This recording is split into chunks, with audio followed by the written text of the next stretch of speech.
dans cette vidéo. Je m'appelle Elsa, vous me trouverez sur YouTube sous le nom Passepoil de chat et tout pareil sur Instagram.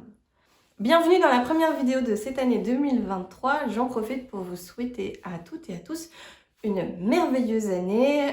J'espère que vous aurez la santé, la joie, les rencontres, les beaux projets, voilà, tout ce qui vous fait envie pour cette année. Et j'espère quand même que vous avez passé une bonne année 2022. On se retrouve aujourd'hui pour un bilan couture. Alors, ce sont des cousettes que j'ai réalisées il y a déjà pas mal de semaines, mais je n'avais pas eu ni la motivation ni l'envie de venir partager tout ça ici. Mais dernièrement, j'ai partagé une story sur Instagram un peu coup de blues par rapport à mes échecs couture de ces dernières semaines. Et vous êtes beaucoup à m'avoir dit de me remotiver en faisant des choses que je sais faire, qui me font du bien, etc. Et je me suis dit, bah, pourquoi pas en fait partager avec vous les réalisations dont je suis fière finalement. Et je vous parlerai également de quelques ratés. J'ai au moins de quoi faire 2 bilans couture complets, donc je vais faire dans l'ordre chronologique, sachant que ce que je vais vous présenter aujourd'hui, ça fait partie de ce qui s'est le mieux passé. Alors aujourd'hui, je porte mon sweat Burda Easy en jersey de velours que j'avais cousu l'hiver dernier. Oui, fin de l'hiver dernier. Je vous l'avais présenté dans un bilan couture, je pense que ça doit être 2 ou 3 avant celui-ci. Et en fait, je le porte tout le temps, je l'aime trop. Il est super confortable et le tissu, donc c'était un jersey de coton de chez Stragier. Et en fait, ce qui est amusant, c'est que quand il sort de la lessive, il est hyper rêche. Et en fait, quand je le porte, après quelques heures, il redevient tout doux et super agréable. Donc, je pense que je referai ce pull parce que je l'aime vraiment beaucoup, je le porte tout le temps.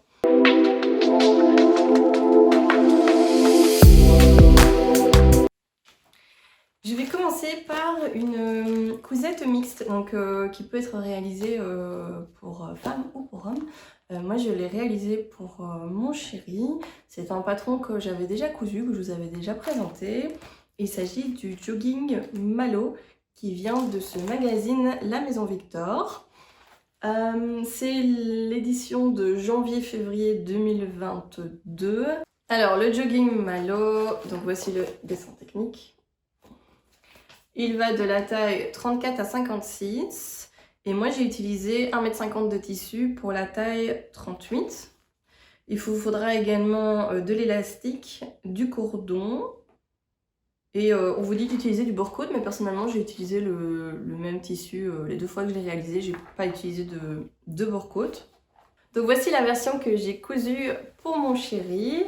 Il s'agit d'un tissu, c'est comment encore la marque? Je vous remettrai le nom, Mindmaker, là, je sais plus. Bref, vous savez, les tissus danois assez onéreux. Personnellement, c'est la première fois que j'achète un tissu aussi cher, c'est bien parce que c'était lui, parce que j'avais jamais mis ce prix-là, je pense qu'on était à 30 € du mètre, quelque chose comme ça. Mais là, il l'a vraiment beaucoup porté et lavé déjà. Parce que ça fait quelques mois que je lui ai cousu et le tissu effectivement est de très très bonne qualité. Il se délave un tout petit peu, mais franchement il est vraiment de très belle qualité. Pour le cordon, j'ai utilisé un cordon de chez Stragier, j'en avais acheté plusieurs mètres à une époque. Tout est surjeté avec un fil noir. De toute façon, comme d'habitude, je vous mettrai des images en close-up. Alors, les modifications qu'on a faites par rapport à la toile que j'avais faite pour lui, donc je lui ai cousu en taille 38 également, comme pour moi. Mon conjoint et moi, on fait la même taille à peu près à 1 cm, sauf que j'ai des jambes plus longues que lui. En fait, on n'a pas le même ratio taille de torse, taille de jambes. Et donc, en fait, le pantalon lui allait un tout petit peu plus long que sur moi. Et donc, ce qu'il a préféré faire, c'est enlever simplement enlever, vous savez, la petite pièce rapportée en bas et faire un ourlet classique en bas du pantalon. Lui préférait comme ça. Donc maintenant la taille est vraiment nickel. Et alors une autre modification qu'il a voulu que je fasse, c'est la profondeur des poches. C'est vrai que les poches sur le modèle initial ne sont pas très profondes, pas assez profondes. nous on trouve. Et donc j'ai simplement rallongé de quelques centimètres les poches ici. Et ça lui convient parfaitement comme ça.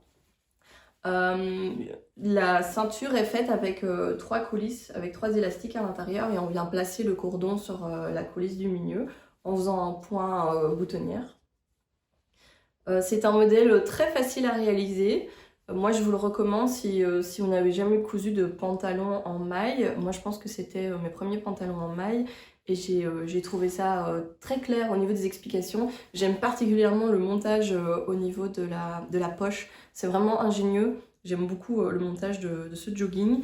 Et alors sur le côté, vous avez des bandes que vous pouvez faire contrastantes ou dans le même tissu. Ça, c'est comme vous voulez. Après plusieurs mois à être portée, la seule chose que mon conjoint m'a dite, c'est qu'il faudrait éventuellement renforcer l'entrejambe. Donc il a remarqué que sur ces joggings du commerce, il y avait comme des surpiqûres ou des renforts au niveau de l'entrejambe parce qu'il a tendance à s'asseoir en tailleur dans le canapé et ça tire un petit peu ici à l'entrejambe. Donc effectivement, on voit qu'il y a certains mini trous qui se forment dans le tissu à force d'étirer les coutures. Donc voilà, c'est la seule chose que je changerais pour une prochaine version. Je n'ai pas de vidéo portée, mais si j'ai le temps, j'essaierai d'en faire une de moi, en fait, vu que c'est la même taille que le mien, de le porter avec ce pull pour vous montrer un peu ce que ça peut donner comme ensemble.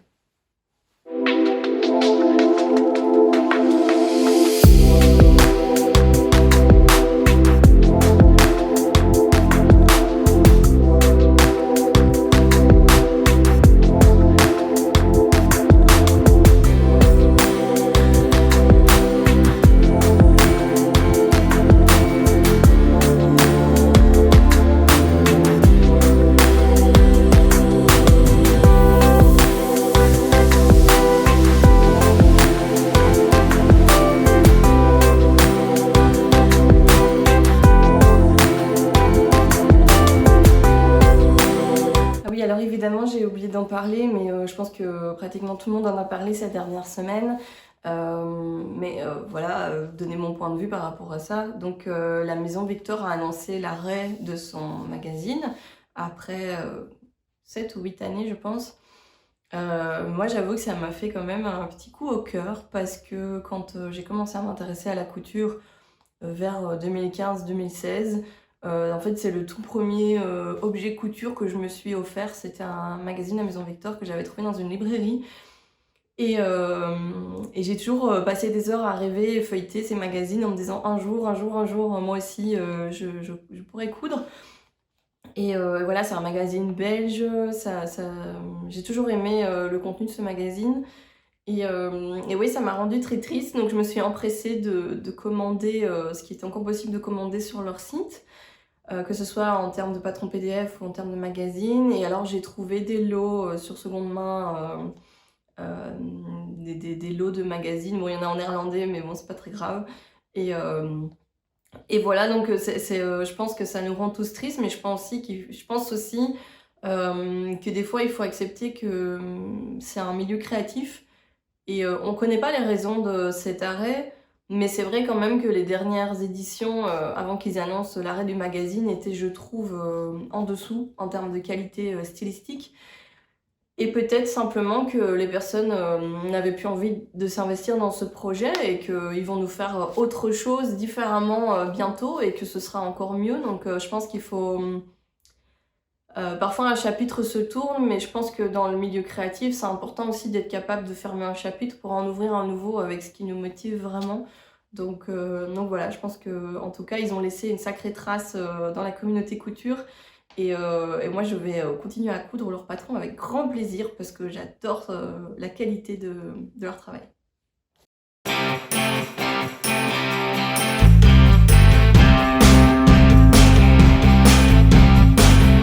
On continue ce bilan couture avec un projet qu'en fait a été commencé il y a plus d'1 an et a été terminé il n'y a pas si longtemps que ça. En fait, c'est une box Jolly Lab.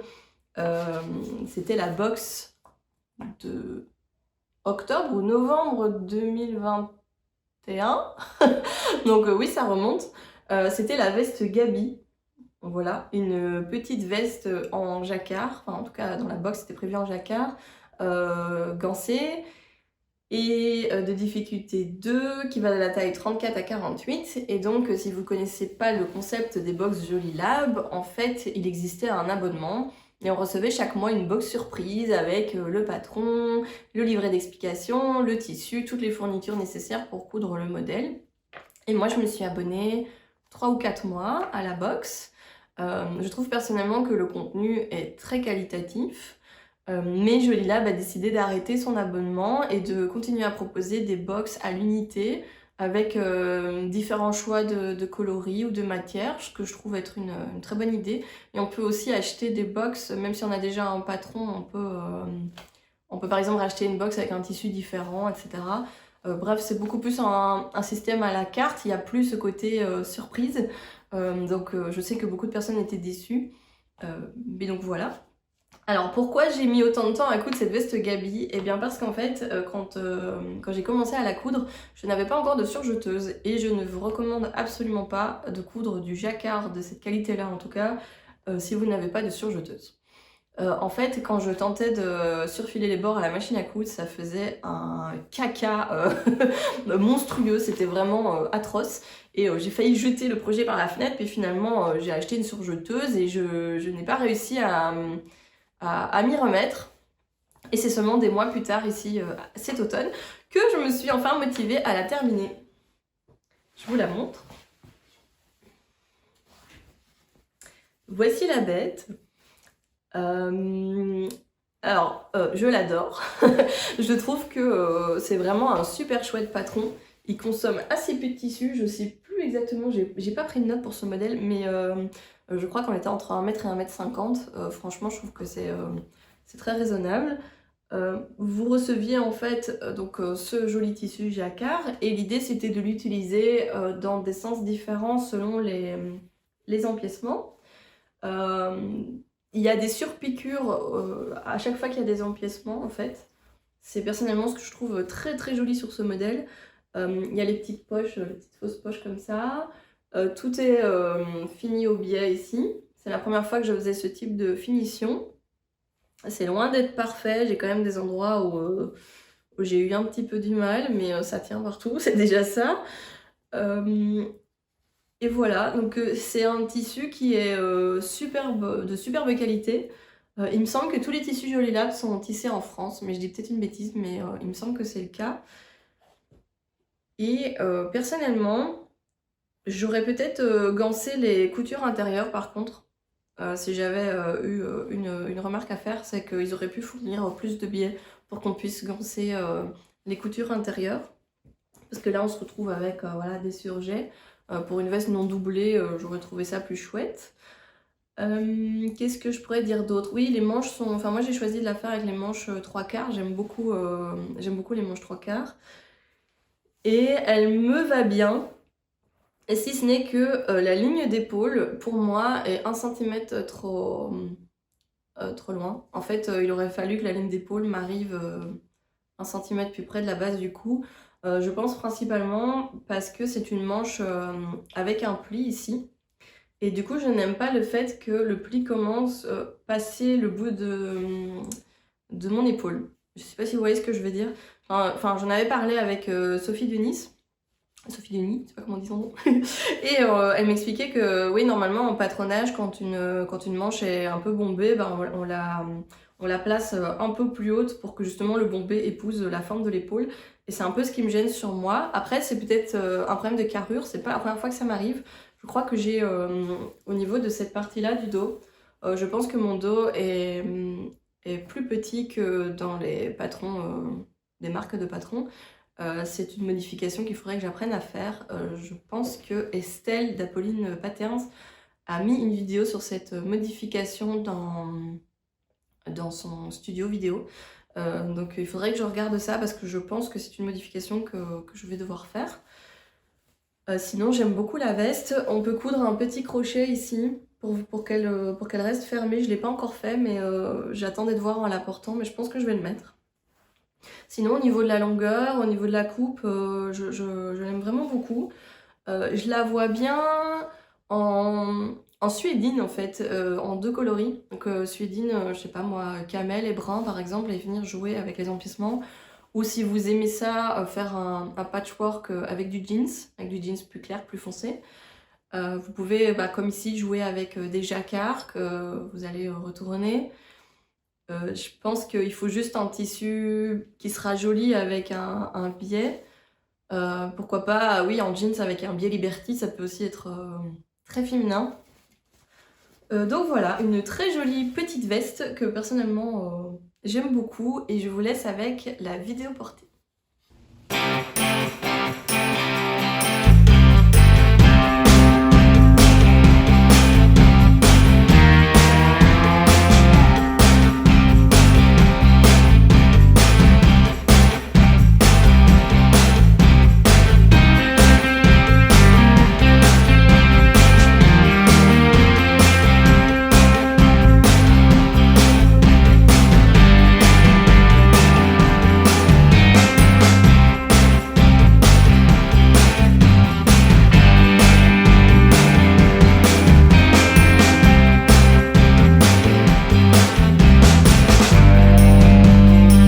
Bon, ça fait 2 fois que je filme cette séquence et qu'en fait ça ne filme pas, donc si je vais vérifier que ça filme toujours, ne vous inquiétez pas, c'est normal.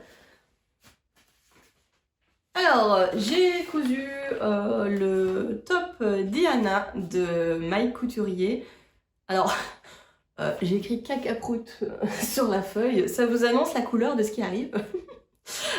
Donc en gros, je cherchais un patron similaire à ça dans une de mes anciennes vidéos et une abonnée m'avait dit que chez Maille Couturier il y avait ce modèle. Maille Couturier, c'est une marque de patrons extrêmement peu chère, leurs patrons sont à 2 ou 3 euros. On les voit souvent passer sur les réseaux sociaux et donc je m'étais dit bon je n'ai pas grand chose à perdre si ce n'est un peu de temps si ça ne va pas. Le patron va de la taille 32 à 48 et il consomme normalement entre 1m30 et 1m50 de tissu. Moi j'avais choisi de le faire dans cette popeline de coton qui vient de chez Dressenstoffen, qui est vraiment très belle, hein. Franchement un très très beau tissu qui payait pas de mine sur le site, mais une fois réception j'adore. Bon, il m'en reste un petit bout, je verrai ce que j'en fais. Parce que vous l'aurez compris, je n'ai pas de vêtements portés, enfin même de vêtements finis à vous montrer, puisque je ne suis pas arrivée au bout de ce projet. Je vais vous expliquer pourquoi. Ça filme toujours, c'est bon. Alors, Maille Couturier, donc j'ai imprimé le patron en A4, et en fait déjà ce qui m'a dérangé c'est que il fallait décalquer, donc en fait ils impriment le devant et le dos sur la même feuille, donc vous devez soit imprimer 2 fois, ce que j'ai fait, soit il faut décalquer. Je trouve ça un peu dommage déjà pour un patron PDF qui à la base contient si peu de pages, mais bon, why not. La deuxième chose qui m'a tiqué, c'est que les manches n'avaient pas de devant ou de derrière. En fait, elles sont coupées en miroir. Je trouve ça un peu étrange en termes de patronage, mais bon, de nouveau, je n'y connais pas grand chose, on continue. Les explications sont un peu pauvres et elle propose des différentes options à chaque étape, mais sans montrer non plus ce que ça peut rendre, donc c'est un peu bizarre, mais de nouveau pourquoi pas si on veut avoir un rendu un peu différent. Donc en gros elle propose soit de faire des fronces ou de faire des plis selon ce qu'on préfère. Voilà, c'est ce qui m'a en fait le plus dérangé, et ce qui est vraiment le point qui fait que j'écris cacaproute sur le, sur le patron, c'est que le vêtement que j'ai cousu ne correspondait pas du tout au schéma technique. Donc en fait le vêtement était extrêmement long, la ligne de poitrine arrivait très très très bas, les manches étaient mal coupées, les finitions étaient de très mauvaise qualité, donc il n'y a pas de parmenture, il n'y a pas de doublure, il n'y a pas de biais, c'est vraiment... on retourne, on fait un ourlet au décolleté en retournant 2 fois 1 cm, ce qui fait qu'une fois qu'on arrive ici à la pointe du décolleté, c'est vraiment pas joli avec l'empiècement qui vient se mettre par-dessus. C'était complètement importable. Au départ, je me suis dit peut-être que j'ai pas imprimé dans la bonne échelle, donc j'ai revérifié. Je me suis dit aussi c'est peut-être parce que je suis un peu plus petite que la stature utilisée, mais vraiment c'était beaucoup de centimètres en plus. On n'était pas sur un crop top, on était vraiment sur un très très long top. Et donc j'ai fait des recherches sur les réseaux sociaux et je suis tombée sur une vidéo d'une youtubeuse qui a eu exactement les mêmes problèmes que moi alors qu'elle a cousu une toute autre taille. Elle s'est acharnée, elle a fait tous les ajustements qu'elle voulait pour que ça lui aille à la fin. Franchement, respect. Et voilà, donc si vous voulez en savoir plus sur ce patron, je vous invite à aller voir sa vidéo. Je vous mettrai le lien dans la barre de description. Je me rappelle plus de son nom malheureusement. Mais moi je passe mon chemin, je ne retenterai pas de patron by couturier. Les autres patrons sont peut-être très bien, c'est peut-être moi qui n'ai pas eu de chance. Je garde le bénéfice du doute. Mais moi pour ma part c'est bon, j'ai fait ce qu'il fallait. Par contre, Make My Lemonade sortira fin février, un patron ressemblant, Crazy Judy je crois que ça s'appelle. Et donc ça m'étonnerait pas que je parte de ça, on verra. Mais voilà, c'est tout ce que j'ai à dire pour ce patron.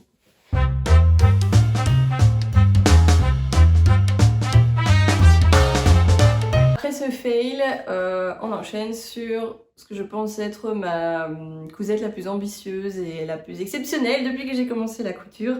Il s'agit du manteau Myriam de Apolline Patterns.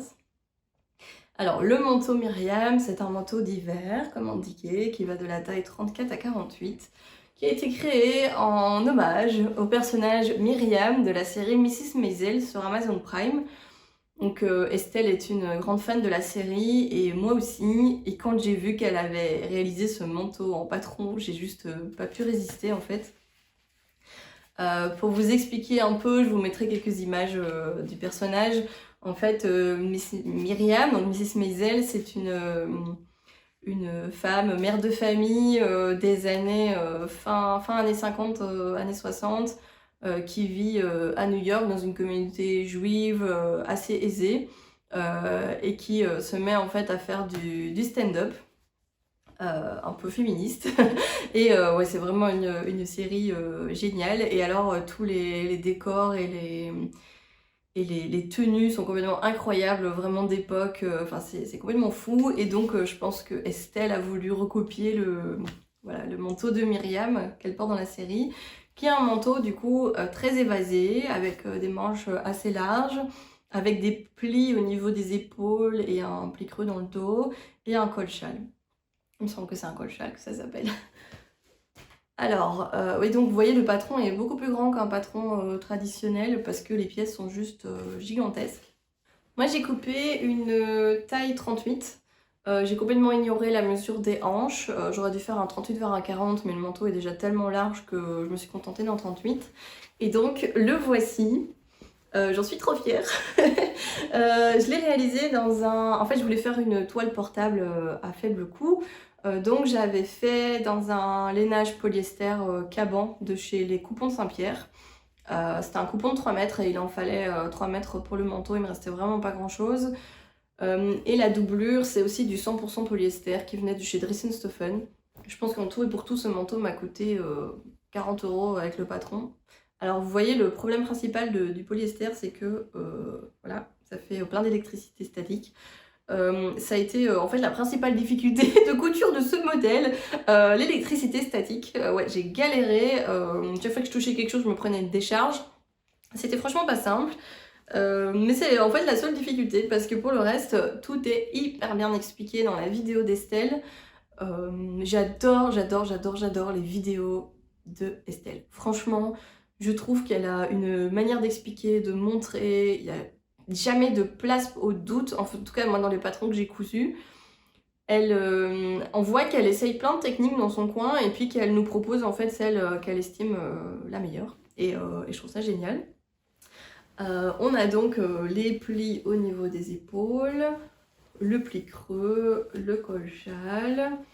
Moi je n'ai pas thermocollé ça se passe très bien. Je pense qu'elle disait que dans certains cas ça peut valoir la peine. Il y a un pli d'aisance au niveau de la doublure. La doublure est entièrement glacée. Donc vous savez, c'est ce fameux point à la main qu'on vient faire pour que la parmenture ne se détache pas du manteau sur le bas. Donc j'ai tout glacé. Il y a une option poche passe poilée à l'intérieur que je me suis dit que j'allais réaliser, quitte à faire une toile avec un tissu pas cher. Voilà, je suis très contente de ma première poche passe poilée. C'était très bien expliqué aussi. Honnêtement, j'ai trouvé ça assez simple à faire. C'est de la minutie, mais moi ça m'a bien plu. J'ai raccourci le manteau de 10 cm parce qu'il était vraiment trop long sur moi. Je sais que je pense que ça le modernisait un petit peu. Après, j'aurais peut-être, je pense, pu juste enlever 5 cm. Au niveau du tissu, j'en suis contente. Je trouve que pour faire un premier essai de manteau, c'est un très bon tissu. Là, je l'ai vraiment beaucoup porté. Il peluche un petit peu, mais franchement, rien de bien méchant. Donc voilà, son seul défaut, c'est d'être en full polyester. Et alors pour ce modèle, je pense que ça convenait en soi, mais que ça aurait été encore plus joli dans un lainage plus fluide. Donc l'épaisseur c'était parfait, mais je pense qu'avoir quelque chose un peu plus fluide, ça aurait mieux convenu au manteau. Après ça s'appelle du caban, donc c'est tout à fait normal que ce soit pas très fluide, hein, je le savais.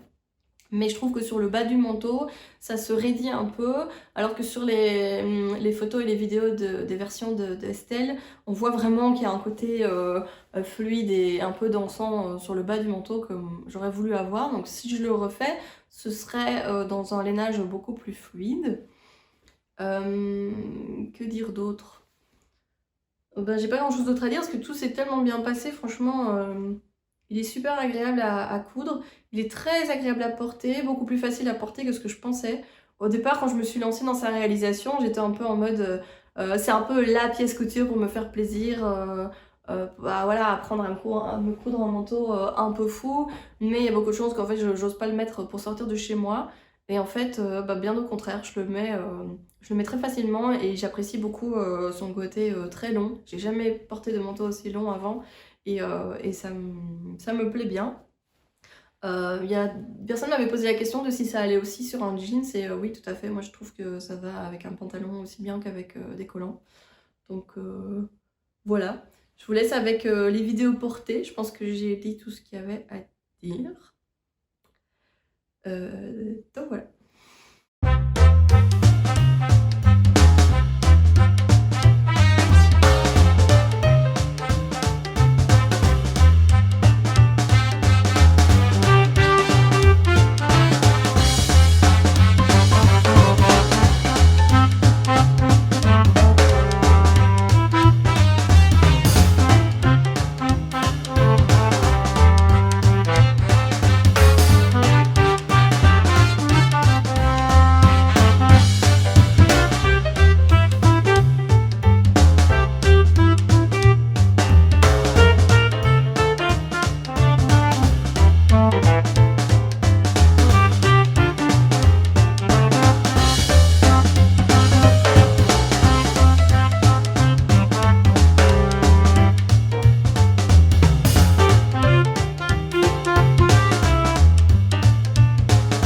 Je continue avec un autre patron de Apolline Patterns. Il s'agit du short Budeli qui est sorti, c'était dans sa collection printemps-été 2022. Je trouvais ce short très ingénieux parce qu'en fait il ressemble à une jupe, mais c'est un short. Et donc c'était un modèle plutôt pour l'été. Mais moi je voulais le réaliser pour l'automne, pour le porter avec des collants et pour le printemps aussi. Donc voilà, c'était l'occasion pour moi de coudre de la viscose, c'est une matière que j'ai pas encore beaucoup cousue. Donc je voulais voilà, encore me faire la main sur un patron pas trop compliqué. Il va de la taille 32 à 48, donc chez Apolline Patterns, il y a une première gamme de taille qui est celle-ci, et il me semble qu'il y a une deuxième gamme de taille pour des plus grandes tailles, pour lesquelles il y a moins de modèles. C'est vraiment un short très bien pensé, avec en fait une ceinture élastiquée avec 3 coulisses, un peu comme le jogging Malo que je vous ai montré précédemment. Et Estelle conseillait de choisir sa taille en fonction de son tour de hanche. Et en fait, elle part du principe que si, allez, comment dire, si on prend la taille en fonction de son tour de hanche, bah, les hanches passeront forcément par l'élastique de la taille. Enfin voilà. Et en fait, on mesure notre tour de taille pour définir la taille de l'élastique. Donc moi je l'ai réalisé en taille, bon, les marges de couture sont incluses chez Apolline Patterns, je l'ai réalisé en taille 40, j'ai utilisé 1,20 m de tissu.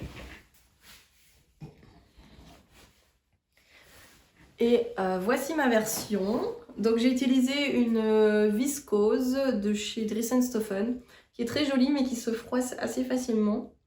Mais c'était une viscose très très agréable à coudre avec des petits pois.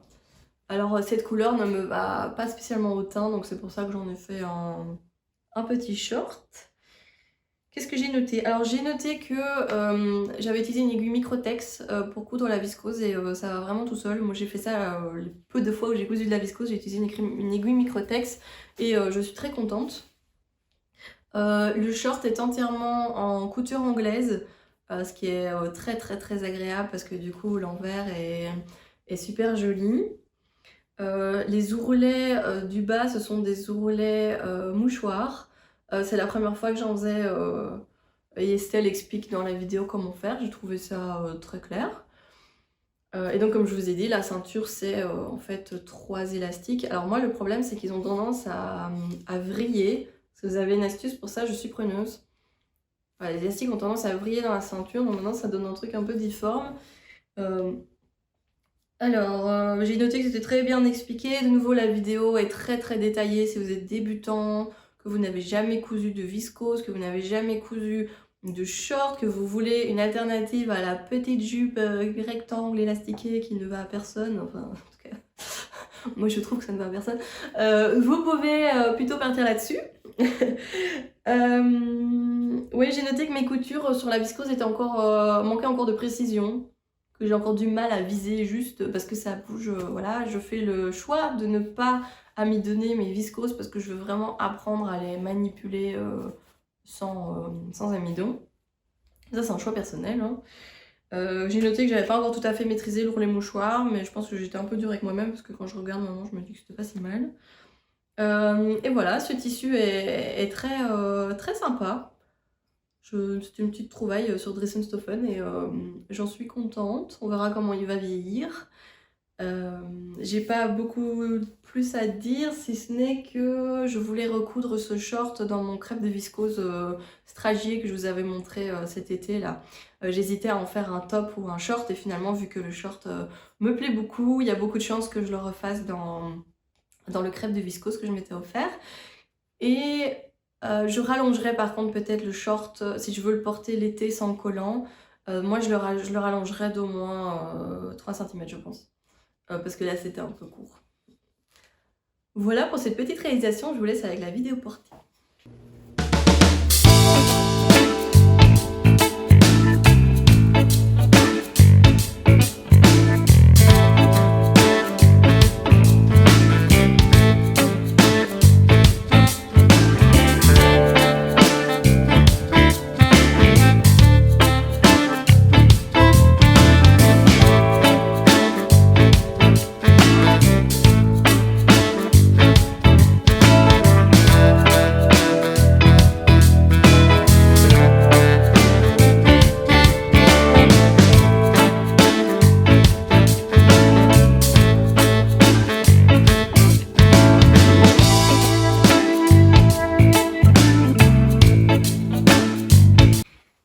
Je continue avec un coup de foudre couture et de nouveau une pièce qui m'a demandé beaucoup d'investissement de temps et de réflexion, etc. En fait, il s'agit tout simplement de ma première expérience en tant que testeuse de patron. Et donc j'ai été testeuse de patron pour Méthode Mathilde. Alors je ne pouvais pas rêver mieux puisque j'adore le travail de Mathilde, que ce soit dans ses vidéos YouTube qui nous font rêver. Son premier patron avait l'air complètement incroyable. Et donc quand elle a lancé un appel à testeuse, j'ai même pas réfléchi 2 secondes, j'ai juste rempli la case moi. Et donc voilà. Il s'agit donc de la robe Edmé qui se décline aussi en jupe. C'est parce que moi j'ai pas reçu le vrai patron, hein. J'ai reçu une version de test. Et donc je lui avais demandé la taille 40 qui finalement j'ai dû pas mal adapter. Je pense que c'est ma faute, j'avais mal calculé les anses nécessaires. Donc ce patron, c'est la petite robe jaune, la fameuse petite robe jaune qu'elle avait faite en vidéo, en fait qu'elle a refait en patron et qu'elle a complètement adapté pour que ce soit plus facile pour nous à suivre au niveau des explications. Alors, je n'ai pas noté quelle taille il y avait, je pourrais peut-être vous les indiquer, mais sinon vous allez voir sur le site, j'avoue que j'ai pas noté vu que j'avais reçu qu'une taille. Peut-être d'abord vous parler de Mathilde et de son travail et de la qualité en fait de son livret d'explication. Donc en tant que testeuse, moi j'avais reçu quelque chose en cours de construction, on va dire, il manquait encore des sections. Je suis stressée que ça filme pas. Il manquait encore des petites sections, mais globalement, c'était d'un niveau, jusqu'à aujourd'hui, c'est le livret d'explication le plus beau et le mieux fait que j'ai vu jusqu'à maintenant. Voilà, tout simplement. Et le niveau de finition de vêtements le plus exceptionnel que j'ai vu jusqu'à maintenant. En fait, je vous avais déjà dit, moi dans la vie je suis UX designer. Ça veut dire que je réfléchis à comment présenter les choses aux gens pour qu'ils comprennent, pour que ce soit beau, limpide, voilà. Et en fait, quand j'ai vu le livret de Mathilde, je me suis dit, mais en fait, c'est juste complètement dingue, quoi. C'est vraiment bien fait, franchement. Tous ces schémas techniques sont faits en vectoriel, ils sont vraiment bien faits. Les explications, et en plus, elle a fait une vidéo, je pense, après. Mais honnêtement, il n'y a même pas besoin, en lisant le livret, tout est tellement bien expliqué que j'ai pas eu du tout besoin d'un support supplémentaire. Donc comme je vous disais, moi je l'ai cousu en taille 40, mais j'ai fait des ajustements. J'ai consommé, je crois, 1,10 m de tissu pour le tissu extérieur et 1,10 m pour la doublure. En fait, on coupe 2 fois le même vêtement. Donc voilà, j'ai noté finition parfaite, explication parfaite. J'ai trouvé que la planche de patron était vraiment bien optimisée.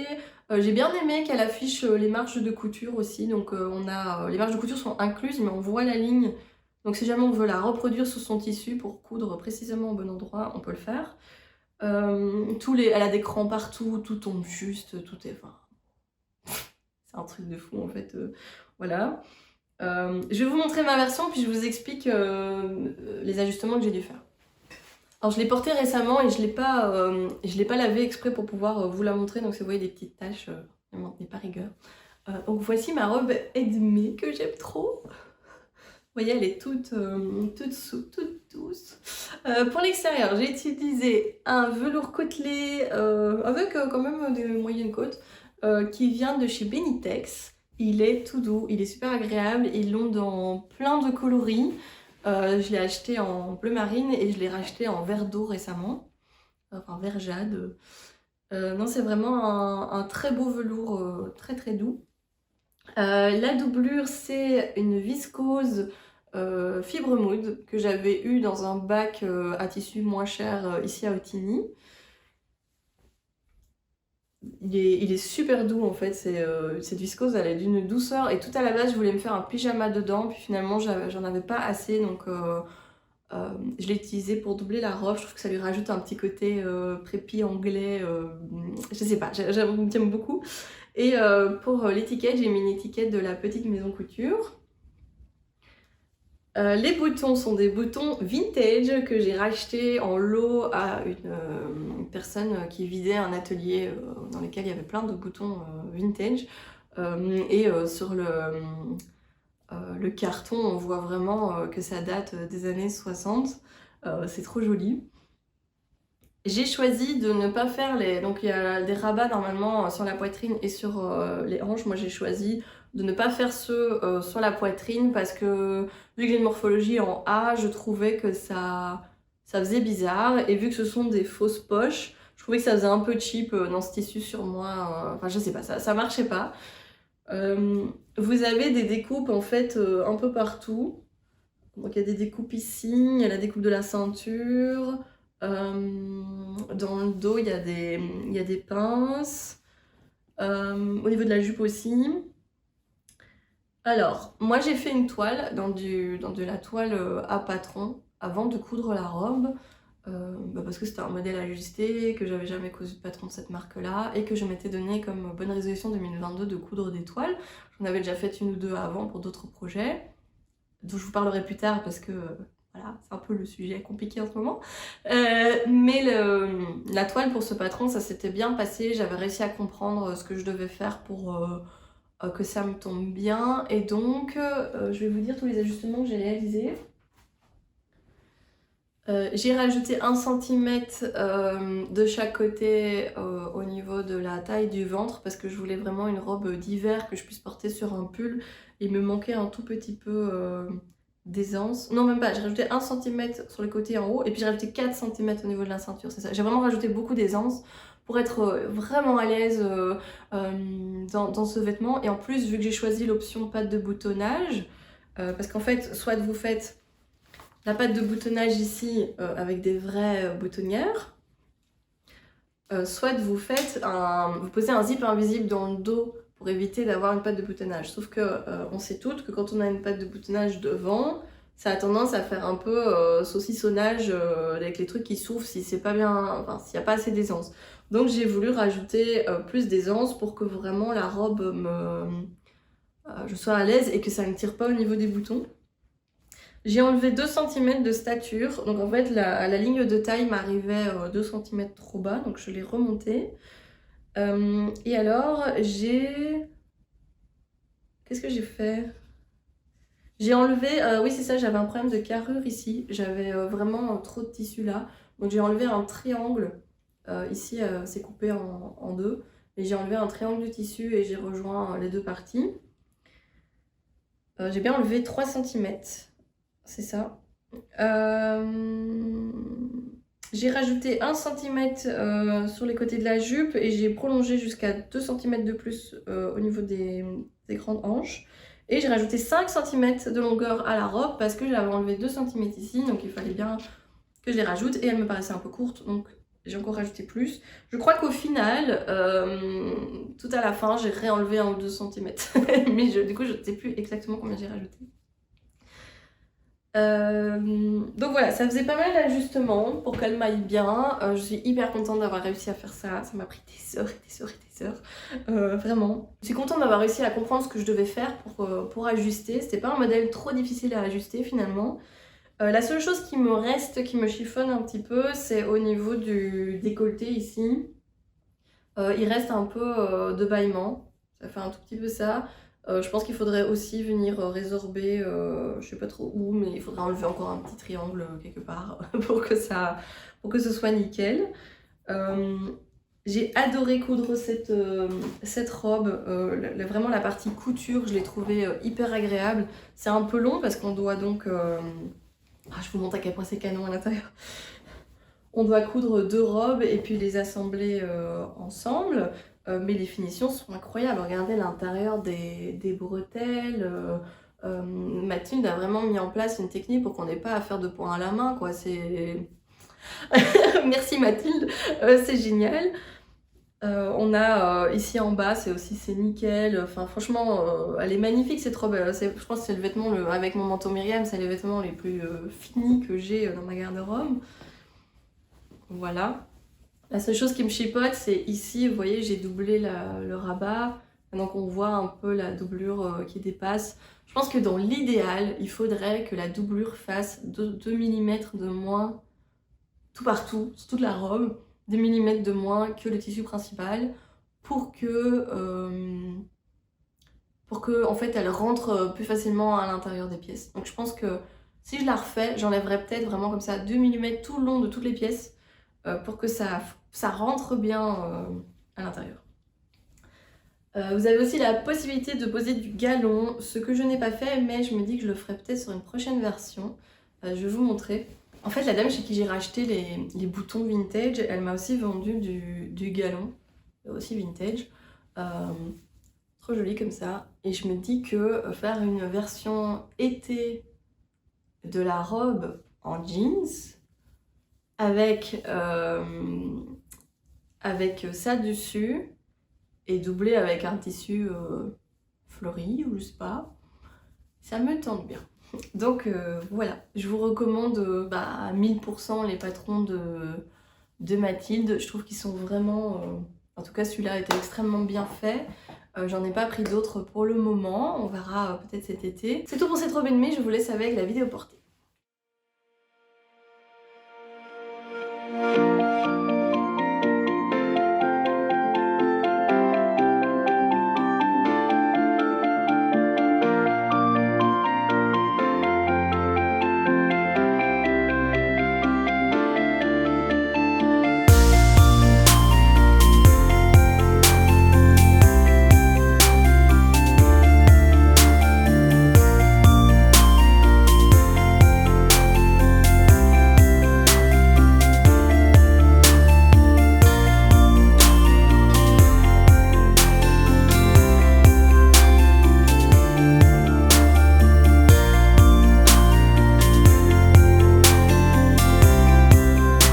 C'est tout pour ce bilan couture. J'espère que les réalisations présentées vous auront plu, même si elles datent d'il y a quelques semaines. De toute façon, ça reste assez intemporel.